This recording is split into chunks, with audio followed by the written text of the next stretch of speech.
BJP ने प्रदर्शन किया था कि कांग्रेस के राहुल गांधी ने उपहास उड़ाया है और खुद जो जगदीप धनखड़ है उपराष्ट्रपति, उन्होंने भी कहा है कि राहुल गांधी ने वीडियो बनाई है, उसकी को एम्पलीफाई किया बात और उनकी उपहास उड़ाया। क्या कहेंगे? देखिए, विपक्ष का काम होता है कि सरकार की आलोचना करना, सरकार के गलत कामों को लोगों तक पहुंचाना। तो ये विपक्ष का काम है, चाहे वो राहुल गांधी जी ने किया या विपक्ष के दूसरे लोगों ने किया।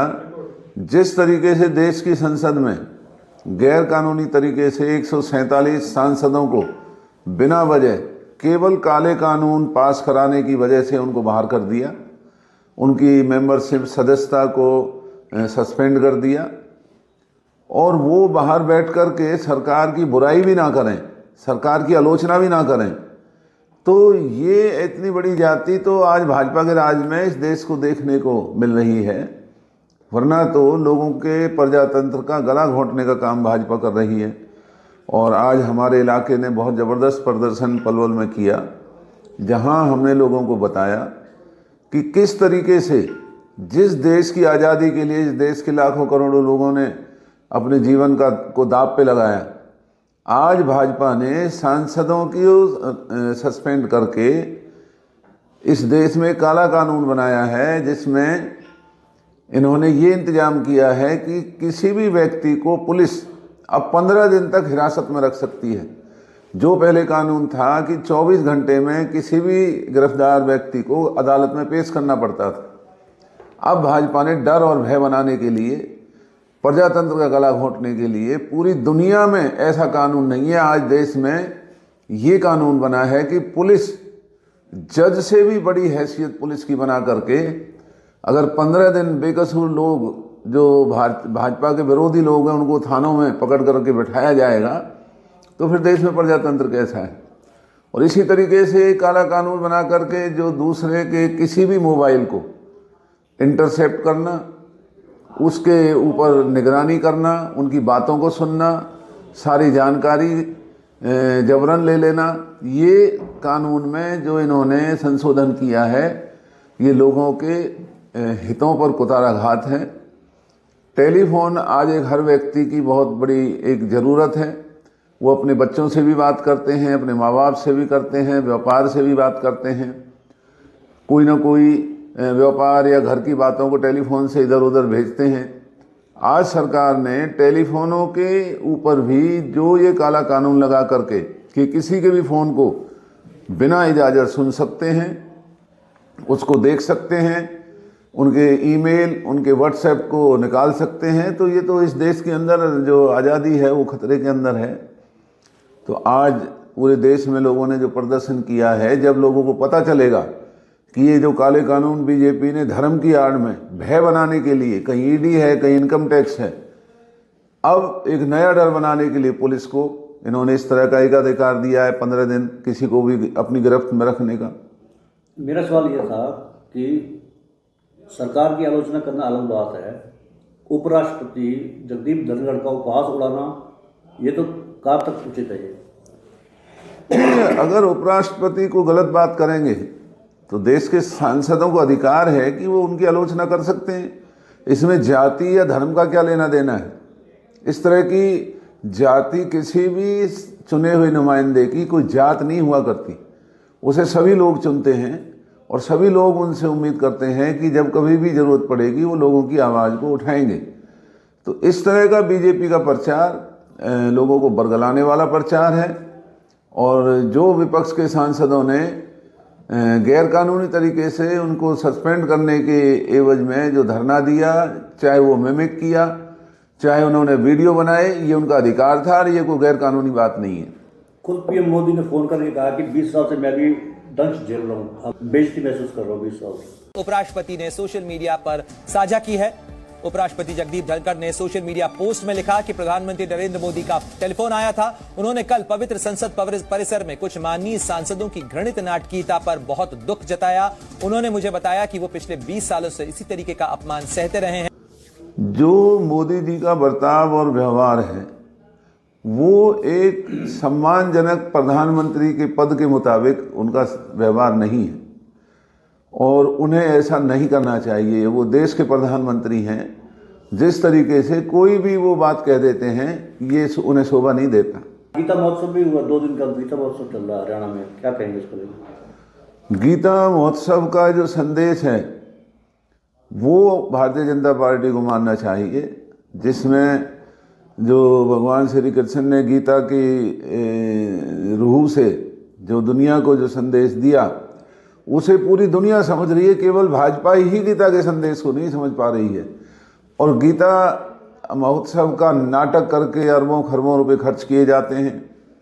इससे बेहतर है कि भाजपा अपने आचरण को ठीक करे, राजधर्म की पालना करे, वरना जो पांडव और कौरवों का जिस तरीके से उस गीता के संदेश में जो उनका वर्णन है, जो उनके हालात लोगों के सामने हैं, आने वाले दिनों में अगर इन्होंने अपना आचरण बीजेपी ने ठीक नहीं किया तो जो कौरवों का जो हाल हुआ वही बीजेपी के लोगों का होगा। विधायक दीपक मंगला ने कहा कि उन्होंने विधानसभा सत्र में क्वेश्चन उठाया, कई सवाल किए हैं क्षेत्र के विकास के लिए, जैसे पेलक में मेडिकल कॉलेज बनाया जाना चाहिए या सावटा में ऊपरगामी पुल बनाया जाना चाहिए। जो पहले हमारे ऊपरगामी पुल बामनी खेड़ा और रसूलपुर जो आज से 10 वर्ष पहले हमने शिलान्यास किया था, आज तक वो नहीं बनाए गए। आज अगर वो सावटा में पुल बनाने की बात करते हैं तो बहुत अच्छी बात है। उन्होंने कुछ दिन पहले मेट्रो का भी ऐलान किया था मुख्यमंत्री जी ने, मेट्रो के ऊपर आज तक कोई काम नहीं हो रहा है। पेलक में वो मेडिकल कॉलेज बनाते हैं तो हम इनका स्वागत करेंगे, अच्छी बात है। इनका वायदा था, चुनावी इनका घोषणा पत्र में लिखा हुआ है। लेकिन जिस तरीके से पिछले 9 साल में इनका आचरण रहा है, इन्होंने झूठ की राजनीति करके लोगों को बरगलाने का काम किया है। अपने वायदों पर कभी भी खरा उतरने का इन्होंने काम नहीं किया। हमें इनके वायदों में कोई भरोसा नहीं। और अब जब चुनाव सर पे आ गए हैं तो इन्हें मेडिकल कॉलेज की याद आ रही है, आज सावटा के पुल की याद आ रही है। पुराने पुल अपने हालात पे आंसू बहा रहे हैं। इलाके की हालत ये है कि ना यहाँ कोई यात्रियों को रेल की सुविधाएं हैं। 33 रेल जो होडल से चला करती थी, आज मात्र 13 रेल चलती। कहाँ गया इनका चुनावी वादा? क्यों कमेरे वर्ग को इस तरीके से बदहाली पर इन्होंने छोड़ रखा है? क्यों नहीं रेल चलाते हैं? आज बसों की ये हालत है कि नाजायज प्राइवेट बस मथुरा से लेकर दिल्ली तक हजारों की संख्या में भाजपा नेताओं की चल रही हैं, उनको कोई पकड़ने वाला नहीं। गरीब लोगों के घरों पर बिजली के छापे पड़ते हैं, कारखानों की चोरी के ऊपर सरकार का कोई ध्यान नहीं है।